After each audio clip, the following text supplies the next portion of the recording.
నేటి నుండి తెలంగాణలో గ్రామ సభలు పెట్టారు కదా. ఈ గ్రామ సభలు పెట్టిన రోజు నుంచి అన్నా కనీసం మొదటి రోజన్నా మంత్రులు వీళ్ళు అందుబాటులో ఉండాలి కదా. పాపం ఈ కాంగ్రెస్ పార్టీ పెట్టిన సంక్షేమ పథకాల గురించి వివరణ ఇవ్వాలంటూ కలెక్టర్లకు బట్టి ఆదేశం చేసిండు. వాళ్ళు ఎట్లుందనంటే పాపం మేము చెప్పలేమురా నాయన, ఏమిస్తురని మేము చెప్పాలి. ఎటు తిప్పినా చుట్టూ తిప్పినా స్ట్రైట్గా తిప్పినా గిదే ముక్కు అన్నట్టుగా మీరు ఎంత వివరణ ఇచ్చినా కూడా అక్కడ ప్రజలు పోతే ఇవాళ మంత్రులు కానీ ఎమ్మెల్యేలు కానీ ఎవరు ప్రజాప్రతినిధులు పోయినా తరిమి కొడుతున్న పరిస్థితి కనబడుతుంది. మనం గతంలో చూడలేదా? ప్రజాపాలనలో దరఖాస్తులు తీసుకుంటున్నప్పుడు మీరు తీసుకోవడమే తప్ప ఏమీ ఇస్తలేరు అని చెప్పేసి ఉన్నా కూడా ఉన్న కాంగ్రెస్ కార్యకర్తలకు కానీ లేదంటే లీడర్లకు కానీ ఆ మంత్రులు చెప్పిన వాళ్ళకి మాత్రమే వస్తున్నాయని చెప్పేసి పెద్ద ఎత్తున మనం మహిళలు గోల చేసింది చూడలేదా? ఏం చేసిరని ప్రజాపాలన ఉత్సవాలు అంటారు, వారోత్సవాలు అంటారు, తర్వాత గ్రామ సభలు. ఈ గ్రామ సభలు పెట్టి పోనీ దాంట్లో లోటుపాట్లు ఏమన్నా తెలుసుకున్నా కూడా మంచిగుంటుంది. కానీ మళ్ళా గిదే ఏం చేసిరని మీరు సంక్షేమ పథకాల గురించి వివరిస్తారు. ఇవ్వండి వివరణ. ఎందుకు ఇవ్వలేదు? తులం బంగారం ఎందుకు ఇవ్వలేదు? చాలా చెప్పారు కదా. ఇప్పుడు 1,50,000 అయింది, 1,70,000 అయింది కాబట్టి ఇప్పుడు ఇవ్వలేమని చెప్తారు. బంగారం రేట్ అనేది ఎప్పుడు ఎట్లుంటుందో ఎవరికి తెలియదు కదా. అంటే మీకు ఫిక్స్డ్గా మీరు మేనిఫెస్టోలో మీరు పెట్టారు కాబట్టి ఫిక్స్డ్గా ఉంటుంది అనుకున్నారా బంగారం?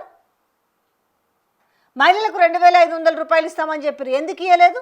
ఏం వివరణ చెప్తారు? ఇలా కలెక్టర్లు వెళ్ళి మంత్రులు పోయి వివరణ చెప్పాలి, ఎమ్మెల్యేలు పోయి వివరణ చెప్పాలి. అప్పుడు వాళ్ళు దానికి సర్దుమణికి ఉంటారా, అడ్జస్ట్ అవుతారా, అసలు వాళ్ళు తిరిగి వాళ్ళ నుంచి ఎలాంటి రెప్రకేషన్స్ వస్తాయనేది అప్పుడు చూడాలి కదా. ఏం ప్రజలు అంటారు, ఏం ఊడబొడిసిరని చెప్పేసి గ్రామ సభలు పెట్టి చాలా గొప్పలు చెప్పుకోవాలనుకుంటున్నారని చెప్పేసి 6 గ్యారంటీలలో 13 అంశాలు ఉంటే ఎన్ని అంశాలను మీరు అమలుపరిచారు? వాళ్ళు 6 గ్యారంటీలో 13 అంశాలను చూసే కదా కాంగ్రెస్ పార్టీని ఆ మాత్రమన్నా గెలిపించుకున్నారు. కానీ అది ఆ కృతజ్ఞత కూడా లేకుండా రుణమాఫీ కోసం ఎదురు చూస్తున్నామని ఎంతమంది. సరే మీ లెక్క ప్రకారమే చూద్దాం. 30,000 కోట్ల రూపాయలు అన్నారు మీరు చెప్పింది రుణమాఫీ, కానీ మీరు ఇచ్చిందంతా మీ లెక్కల ప్రకారం మీరు చెప్పుకుంటుంది 21,000 కోట్లు అన్నారు. మరి రిమైనింగ్ 9,000 కోట్ల పైసలు ఏడిపోయినాయి. మరి అంతమంది రైతులకు ఇప్పుడు ఏం వివరణ ఇస్తారు? ఇప్పుడు రైతు భరోసాకు సంబంధించి మీరేం చెప్పారు? 15,000 అని చెప్పారు. ఇప్పుడు మొన్న వేసింది 1 ఎకరం పైసలు. మరి మిగతావి ఎందుకు లేదంటే ఏం వివరణ ఇస్తారు?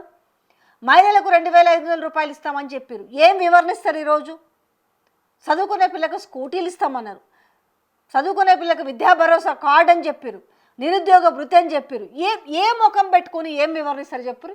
ఆ వివరణ ఇవ్వాలంటే ఇలా ముఖం సాటేసుడు కాదు. ఈడ గ్రామ సభలు పెట్టి మీరు ఇలా 5 రాష్ట్ర ఎలక్షన్స్ అని తరా కూడా పోయి ఆడ చేరిండ్రు కదా. ఈ నుంచి మూటలు సర్దుకొని ఈరోజు ఎవరు వివరణ పాపం కలెక్టర్లా ఏం చెప్తారు వాళ్ళు? మీ రాజకీయ రణరంగంలో ఈరోజు అధికారులు బలి కావాలా? వస్తాయని చెప్పి మభ్యపెట్టాలన్న గ్రామ సభల్లో మీకు అన్నీ ఇచ్చినాము, చాలా అద్భుతంగా ఉంది, అద్భుతోత్సాహ అని చెప్పేసి చెప్పాలనా? ఇంత దారుణమైన పరిస్థితి అంటే ఇది. కొన్ని రోజు ప్రజాపాలన వారోత్సవాలు అంటారు. ఆ ప్రజాపాలన ఏంటో ఆ దేవుడికే తెలవాలి. ఇప్పుడేమో గ్రామ సభలు పెట్టేసి ఆ గ్రామ సభల్లో ఈ సంక్షేమ పథకాల అమలు తీరు, ఈ సంక్షేమ పథకాల తీరు విషయంలో వివరణ ఇవ్వాలంటే ఏముందని వివరణ ఇచ్చుకుంటారు? చేతులు జోడించి మా చేత కాలేదు అనేసి చేతులు ఎత్తాలి. వాళ్ళు ఏం చెప్పాలంటే అధికారులు ఇవ్వాలా, కలెక్టర్లు వాళ్ళు ముఖం చూపించలేక పక్క రాష్ట్రాలకు పోయారు. ఇక్కడ పైసలు ఉంటే తీసుకొని 1,000 కోట్లు, మనిషికి 1,000 కోట్లు మూటముళ్ళు సర్దుకొని పక్క రాష్ట్రాలకు పోయారు పైసలు ఇయ్యనిక. మీకు ఇయ్యనిక పైసలు లేవు, కోసినా పైసలు లేవు, ఇచ్చిన కాడికి మేము ముఖాన్ని వేస్తాము, సర్దుకొని ఉండండి అనేసి వివరణ ఇస్తారా? ఈ ప్రభుత్వం చేత కాలేదు అందుకే ఇయ్యదు అని చెప్తారా? ఒక్కడేం చెప్పాలంటే అవునమ్మా గత ప్రభుత్వమే బేష్, అందుకే ఇప్పుడు మంత్రులకు ముఖం చూపించనిక కూడా టైము లేదు, తీరిక లేదు, ధైర్యము లేదు. సో వీళ్ళు ఏమి ఇయ్యరు, ఇచ్చిన కాడికి ఏమైనా ఉంటే పావులో పరకో సర్దుకోండి, ఇంతకు మించి ఏమీ లేదని. ఇది బేష్ అనుకుంటా నేనైతే. గత ముఖ్యమంత్రి చాలా బెటర్ అమ్మా, మీ కష్ట సుఖాలన్నీ ఆదుకొని మిమ్మల్ని గుండెల్లో పెట్టుకున్నాడు, ఇలా పరిస్థితి చూడు కదా అని గిది చెప్పాలి. ఇలా కలెక్టర్లు నిజం చెప్పాలి. అంతకు మించిన వేరే గత్యంతరం అయితే ఏం కనబడుతుంది? ఇంకా ఏముందన్నాడు వివరణ ఇచ్చుకుంటారు? ఇయ్యలేమనా, ఇచ్చినమనా? ఇయ్యలేమంటే ఊకోరు, ఇచ్చినామంటే తంతారు, రెండింటికి ఉంది, అట్టైనా తంతారు ఇట్లయినా తంతారు. ఎందుకు నేను ఇంతగా మాట మాట్లాడుతున్నా అంటే అవును, వాళ్ళు అంతగా నమ్మించి మోసం చేసినప్పుడు ఏమి ఈ మాత్రం మాట్లాడరా? వాళ్ళ నమ్మకం మీద దెబ్బ కొట్టినప్పుడు ఎందుకు ఊకుంటారు వాళ్ళు?